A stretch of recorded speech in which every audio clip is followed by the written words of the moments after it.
In Jeremiah's original prophecy about the 70 years, we found two important points. The first is, the 70 years would be a time of Babylonian dominance and ascendancy, a time when the nations would serve the Babylonian superpower. The second is, the end point of the 70 years was not the return of the exiles to Jerusalem, but rather when the kingdom of Babylon was punished. This punishment occurred in the year 539 BC, when Cyrus the Great overthrew Babylon. If the 70 years ended in 539 BC, the question is, when would they begin?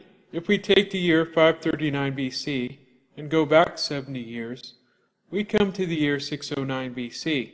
What event would mark the beginning of the 70 years? It would have to be a significant event that would mark the time when the nations would begin to serve Babylon. Was there such an event in 609 BC? History answers in the affirmative. Up until then, Assyria had been the superpower of the day. The Neo-Babylonian kingdom overthrew Assyria's capital Nineveh in 612 BC. However, the Assyrian Empire carried on, and the city of Haran became the stronghold of her last king. But in 609 BC, Babylon conquered Haran, and Assyria ceased to exist as an independent nation, and its king disappeared from history. John Bright, in his book A History of Israel, says, "But in 610, the Babylonians and their allies took Haran, and Ashurbanipal, with the wreckage of his forces, fell back across the Euphrates into the arms of the Egyptians. An attempt in 609 to retake Haran failed miserably. Assyria was finished." The book, The Fall of Assyria and the Median-Babylonia Relations in the Light of the Nabopolassar Chronicle says, in 609, Assyria was mentioned for the last time as a still existing but marginal formation in northwestern Mesopotamia. After that year, Assyria ceased to exist. From the time Babylon overthrew Assyria's last stronghold until Babylon itself was overthrown was a period of 70 years. During these 70 years, nation after nation was conquered and assimilated into the Babylonian Empire, including Judah. Therefore, one interpretation of the 70 years is that it was the time of Babylonian dominance, the 70 years for Babylon, the period from 609 BC to 539 BC. Some object that because this prophecy in Jeremiah 25 was given in the 4th year of Jehoiakim, which was 4 years after Babylon sacked Haran, that the 70 years could not have begun yet.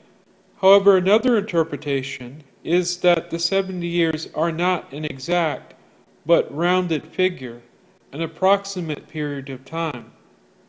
If that is the case, we do well to note that the 4th year of Jehoiakim is 605 BC. In that year, the crown prince Nebuchadnezzar defeated Egypt as well as the remnants of the Assyria forces at the Battle of Carchemish and gained control of Syria, Asia Minor, northern Arabia, and Palestine.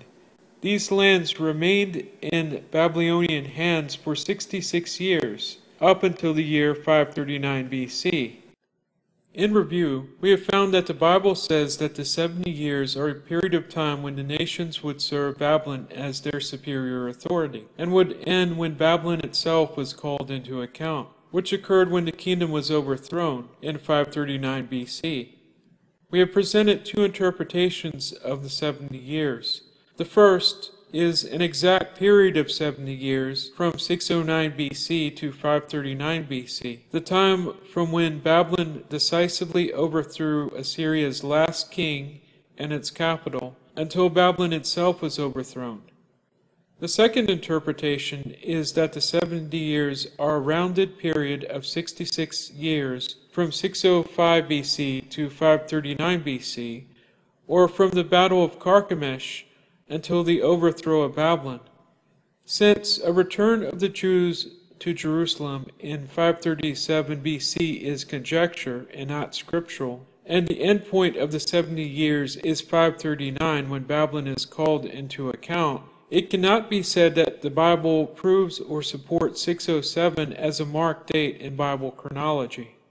And because the 70 years are a period when the nations, including Judah, would serve Babylon, we simply can't use them as a gauge as to when Jerusalem was destroyed. However, the question remains, what is the relation of the 70 years to the Babylonian exile? For the answer to this, we will once again defer to the prophet Jeremiah for the answer.